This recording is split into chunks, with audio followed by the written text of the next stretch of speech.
ശിവക്ഷേത്രങ്ങൾ.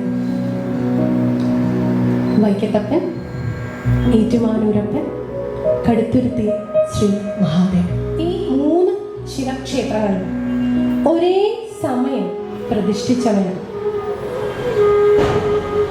ഖരമഹർഷി. അദ്ദേഹം ജന്മം കൊണ്ട് അസുരനായിരുന്നു.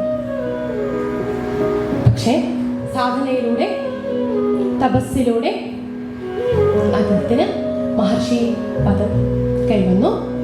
അങ്ങനെ ഖരമഹർഷിയോട് മഹാദേവൻ കൽപ്പിക്കുന്നതാണ് 3 ശിവലിംഗങ്ങൾ ഒരേ സമയം പ്രതിഷ്ഠിക്കുക എന്ന്. എങ്ങനെ 3 എണ്ണം? ഒന്ന് വലത്തെ കൈ വയ്ക്കാം, വേറൊന്ന് ഇടത്തെ കൈ വയ്ക്കാം. 2 ആയിരുന്നു. 3ാമത്തെ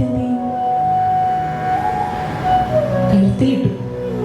ഇനി കഴുത്തിലിട്ടത് വരെ ഓക്കെ, ഇത് പ്രതിഷ്ഠിക്കണമല്ലോ. അതെന്ത് ചെയ്യും? വലത്ത് കൈ കൊണ്ട് വൈക്കത്തപ്പനെയും ഇടത് കൈ കൊണ്ട് ഏറ്റുമാനൂരപ്പനെയും ഇത് കടിച്ച് പ്രതിഷ്ഠിച്ചു. കടിച്ച് ഇരുത്തി, കടുത്തുരുത്തി.